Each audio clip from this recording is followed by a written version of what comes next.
안녕하세요. 최정용 어드바이저입니다. 화목한 런치스탁, 오늘은 제약 바이오 업종에 대한 내용입니다. 지난 한 주는 이벤트가 많은 한 주였습니다. 공매도 시행이 다시 시작이 됐고, 미국의 관세 부과, 그리고 헌재 판결까지 어려운 한 주를 보냈는데, 아직까지 이벤트들의 영향은 계속되고 있고, 주식시장의 변동성은 한동안 이어질 전망입니다. 이런 상황에서 제약 바이오 업종의 방향은 어떤 시각으로 살펴봐야 할까요? 저희 제약 바이오 업종 전문가 한승원 연구원님을 모셨습니다. 안녕하세요. 네, 안녕하십니까. 네. 저희 시청자분들께 인사해 주세요. 네, 안녕하세요. 제가 작년 한 4분기인가에 한번 이제 또 왔었던 것 같은데, 오랜만에 또 인사드리게 되었습니다. 네네. 네. 네. 저희가 이제 서두에 이제 말씀드린 것처럼 지금 주식시장이 상당히 지금 좋지 않은 상황이에요.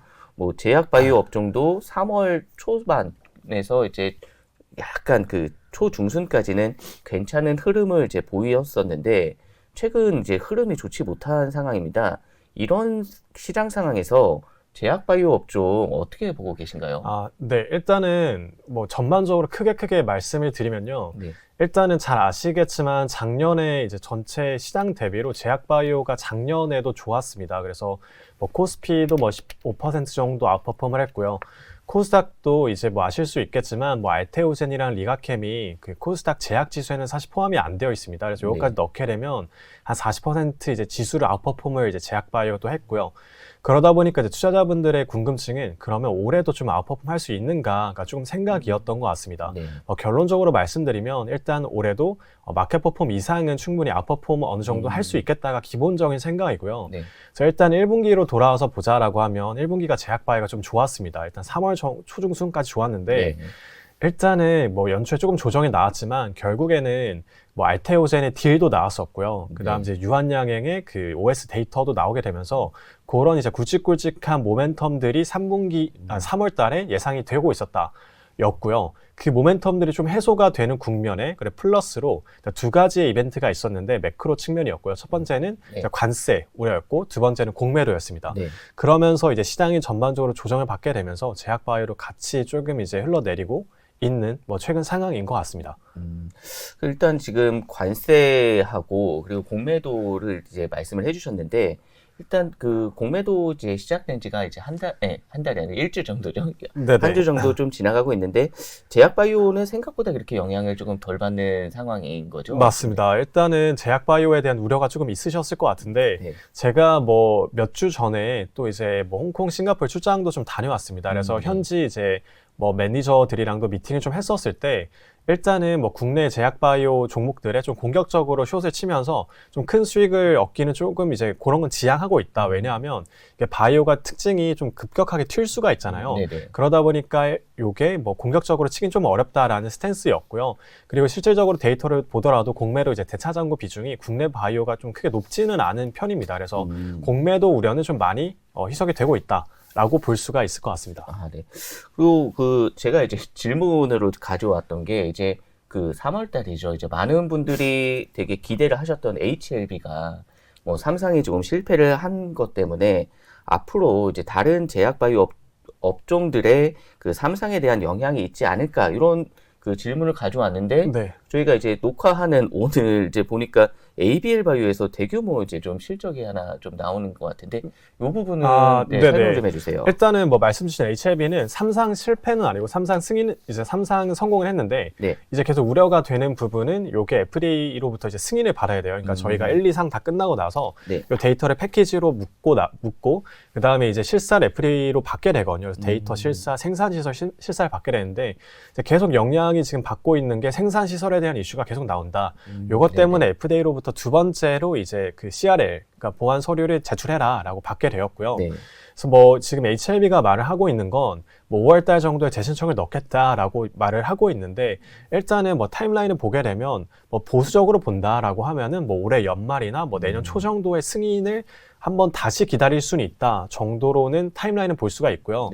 그래서 이게 데이터에 대한 우려가 조금 있다라기보다는 전반적으로 이제 산업을 봤을 때 결국에는 이제 FDA 승인을 받는 게 유한양행은 바로 한 번에 받았지만 이게 쉽지 않은 경우가 국내 제약바이오 역사상 좀 있었고요. 이제 HLB도 그 우려가 좀 지속이 되고 있어서 요게 또 섹터 분위기에는 좀 안 좋게 영향을 미치기는 했다라고는 생각을 합니다. 그리고 일단 오늘 이제 저희가 녹화하는 오늘 아침에 ABL 바이오가 이제 딜이 하나 크게 나왔고요. 이제 파트너사는 GSK라는 이제 그 영국의 빅파마이고요. 계약 규모는 한 4조 원 정도의 좀 대형 딜이었습니다. 상당히 큰. 네, 그래서 국내 제약바이오 역사상 가장 큰 딜 규모 중에 하나이고요.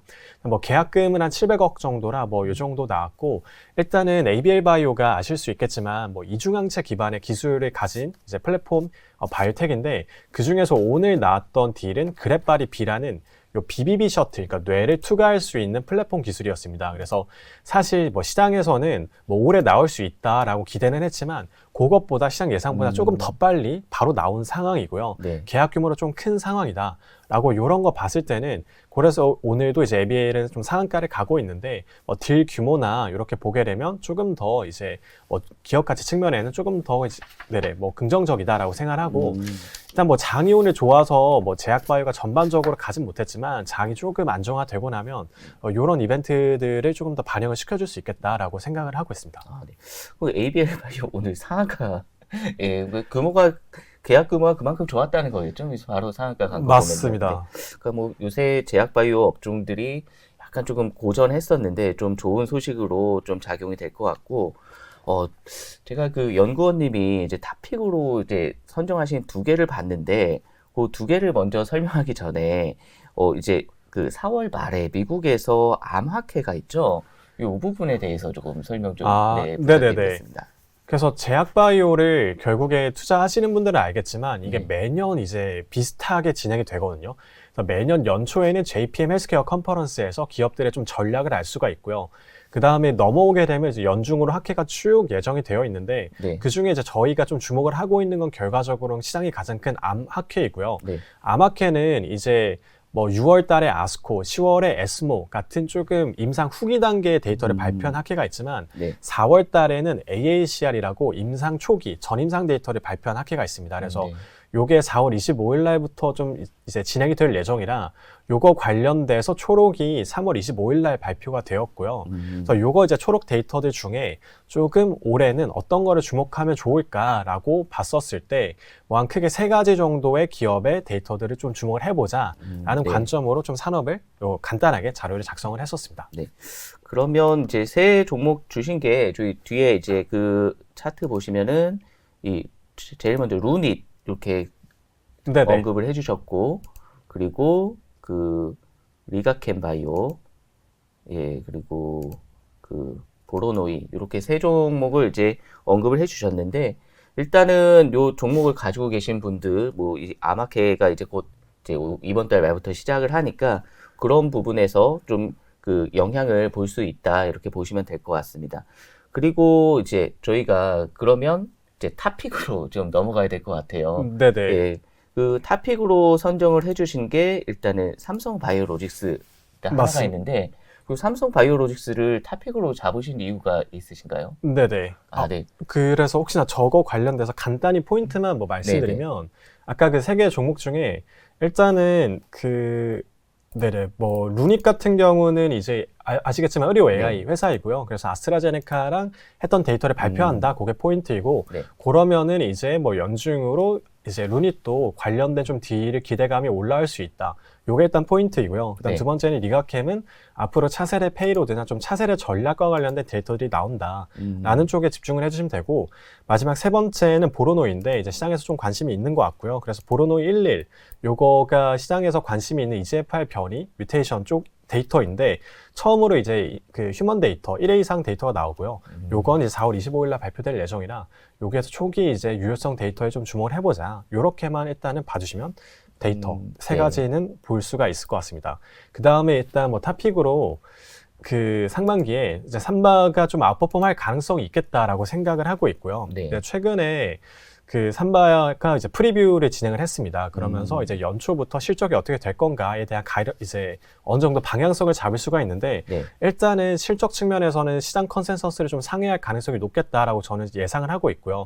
그다음 두 번째 측면으로는 실적뿐만이 아니라 결국엔 모멘텀인데, 삼바가 현재는 5공장을 이제 완공을 거의 한 상황이고요. 그럼 6공장을 네. 착공해야 되는데 6공장을 조만간 착공할 가능성이 있겠다라고 생각을 하고 있고, 그러려면 이제 수주가 또 나와야 됩니다. 그래서 수주에 대한 기대감도 이번 달에는 올라갈 수 있겠다라고 생각해서 뭐 그 실적, 그 다음에 모멘텀 측면에서 대형주에선 삼성바이오로직스가 가장 좋다라고 생각을 하고 있습니다. 아, 네, 뭐 저도 이제 삼성바이오로직스 이렇게 보다 보니까 뭐 저희가 이제 촬영하기 전에 잠깐 얘기를 나눴었는데 네. 이 관세에 대해서 뭐 이 관세를 좀 유예할 수 있는 그런 계약을 했다라는 내용이 있던데, 네, 그런 내용도 이제 삼성바이오로직스를 좋게 보시는 이유 중에 하나인 거죠. 네, 그래서 일단은 관세 뭐 측면에서 네. 지금 전반적으로 상황 정리드리면 맨 처음에 말씀드렸던 게 공매도랑 그 다음에 관세였는데, 공매도는 제약바이오에 큰 영향이 없다 지금까지가 밝혀졌고요.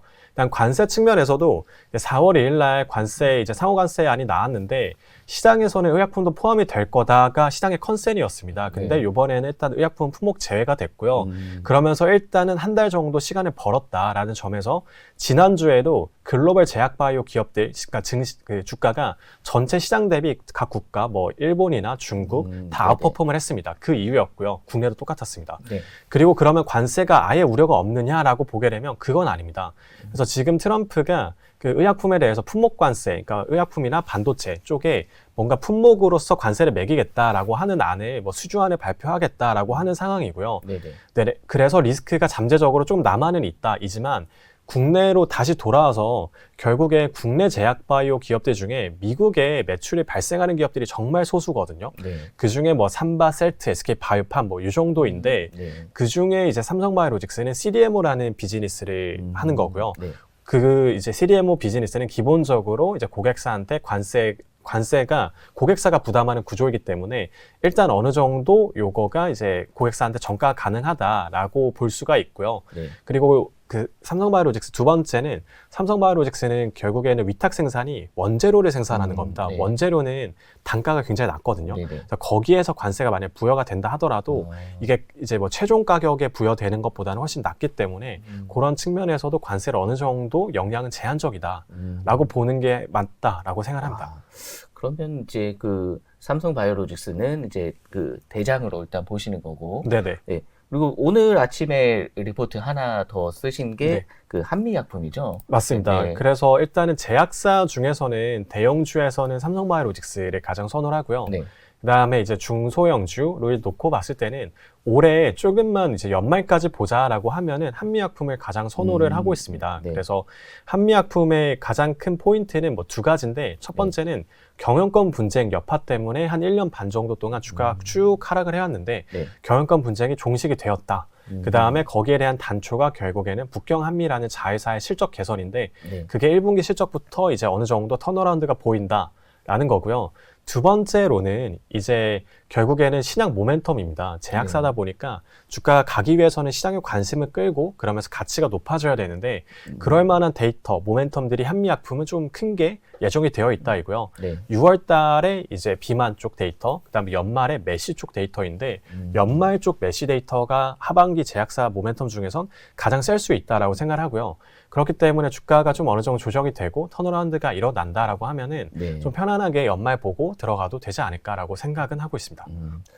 그러면 일단은 지금 삼성바이오로직스 그리고 한미약품 이렇게 두 가지를 탑픽으로 이제 선정을 해주셨는데, 그 저희 고객들이 셀트리온도 많이 가지고 계시거든요.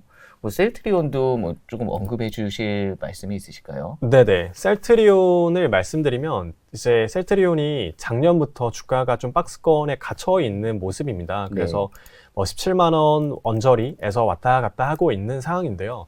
결국에는 이 주가가 박스권을 이제 넘어서기 위해서는 결국에 올해는 실적과 이제 모멘텀 뭐 둘 다 필요하긴 한데, 실적 측면에서는 저는 그 매출 4.5조, 영업이익 한 28% 정도 보는데, 일단은 회사가 준 가이던스보다는 이제 조금 더 낮은 뭐 시장 컨센서스 수준입니다. 그래서 뭐 요 정도만 나와준다라고 하면은 실적 따라서 좀 올라가는 그림이 좀 보일 수 있겠다라고 기본적으로 생각하고요. 플러스로 결국에 주가가 좀 이제 조금 더 세게 오르기 위해서는 밸류에이션도 같이 높아져야 되는데 밸류에이션이 높아지기 위해서는 결국에는 미국 쪽에서 성과가 나와야 됩니다. 미국 쪽에서 성과가 나올 수 있는 게 뭐 크게 뭐 진펜트라 네. 있고요. 뭐 신약 쪽이 있는데 거기에 대한 기대감은 시장에서 아직 높지는 않다이고 네. 두 번째는 미국에서 시밀러 매출이 급격하게 높아지는 건데 네. 전략이 프라이빗 라벨이라고 있습니다. 근데 그것도 아직 가시성이 높진 않다이고 세 번째로 시장에서 좀 기대를 하고 있는 포인트는 이제 뭐 최근에 뭐 회장님 그 인터뷰로 나왔지만 미국 쪽에 뭐 CDMO에 대한 뭐 투자 검토나 뭐 이런 거를 뭐 내부적으로 하고 있다라고 뉴스 보도도 좀 되었습니다. 그래서 지금 관세가 결국에는 우려가 되고 있는 상황이다 보니까 그러면 우리가 미국에다 공장을 지어보자라는 게 셀트리온의 조금 전략 중에 하나이고요. 이게 앞으로 어떻게 진행이 될지는 모르겠지만 여기에 대한 이제 성과나 아니면 뭐 구체적인 안이 나왔을 때 시장에선 조금 더 긍정적으로 해석할 수 있지 않을까라고 생각을 하고 있습니다. 아, 네. 그러면 일단 올해는 조금 기대를 해봐도 괜찮다 이렇게 보시는 거죠? 네네, 이고 그다음에 뭐 실적도 그리고 셀트리온은 중장기로 봤을 때 실적에 대한 이게 성장률이 굉장히 좀 잘 나올 수 있는 기업이기 때문에 뭐 중장기로 보더라도 뭐 지금 주가는 뭐 박스권에 갇혀 있긴 하지만 올라갈 룸은 충분히 남아 있다라고 생각합니다. 일단 뭐 이제 차트를 보면 제가 이거 주봉으로 보고 있는데 좀 박스권이 좀 상당히 좀 길게 이어지고 있는데 좀 치고 올라가는 한 해가 됐으면 합니다. 오늘 나와주셔서 이제 좋은 내용들 많이 얘기를 해주셨는데 오늘 이제 설명해 주신 내용을 뭐 간략하게 한 1, 2분 정도로 정리 부탁드릴게요. 아, 네. 그래서 결국에 뭐 요거 방송을 또 보시는 분들은 뭐 전체 섹터를 다 보시겠지만 제약바이오에 관심이 있어서 봤다라고 생각을 하고 있고요. 그래서 뭐 서두에서 말씀드린 것처럼 결국에 제약바이오가 올해도 전체 시장 대비로 조금 더 아웃퍼폼할 가능성은 있겠다라고 생각을 하고 있습니다. 그래서 일단 두 가지의 매크로 이슈 중에 공매로는 큰 영향 없다. 두 번째는 관세인데 관세도 다른 섹터 대비로는 조금 더 수월한 면이 있다. 다만 이제 수주 내에 새로운 관세가 나올 수가 있는데 그게 부여가 된다 하더라도 큰 이제 뭐 다른 섹터만큼의 영향은 아니다. 그러니까 기본 생각이고요. 그 다음에 결국에 또 다른 큰 관점에서 올해도 제약바이오가 좀 큰 모멘텀들이 좀 남아 있는 상황입니다. 새롭게 딜도 나올 것들도 있고요. 그러다 보니까 섹터에 대한 관심은 이어질 거다가 기본 생각이고 그러면서 그런 관점에서 이제 탑다운으로 들어오게 되면 큰 종목에선 삼성바이오로직스, 그 다음에 한미약품을 좀 생각을 하고 있고, 그 다음에 뭐 바이오텍으로 좀 내려온다라고 하면은 아까 말씀드렸던 이제 뭐 AACR 관련된 뭐 종목들이나 뭐 이렇게 학회나 아니면 데이터 뭐 딜 기대감이 있는 것들을 좀 대응하면서 따라가면 뭐 올해도 제약바이오에서 뭐 전체 시장이 조금 안 좋을 수는 있지만 조금 더 나은 성과를 얻을 수 있겠다라고 생각을 하고 있습니다. 아, 네. 아우, 너무 정리를 잘 해주셨어요. 네. 그러니까 뭐 제약바이오 올해도 뭐 괜찮은 흐름 보일 수 있을 것 같다. 이 정도로 마무리할 수 있을 것 같고요. 오늘 자료는 저희 더보기란을 통해서 확인을 하실 수 있으십니다. 다음 저희 화목할 런치 시간에서는 이 국내 주식이 상당히 좀 어렵잖아요. 그래서 국내 시장에 대한 내용을 좀 다뤄볼까 하고요. 최근 이제 어려운 국내 시장, 앞으로의 흐름은 어떻게 될지, 국내 시장 동향에 대해서 다음 방송에서 확인해 보세요. 오늘도 시청해 주셔서 감사합니다.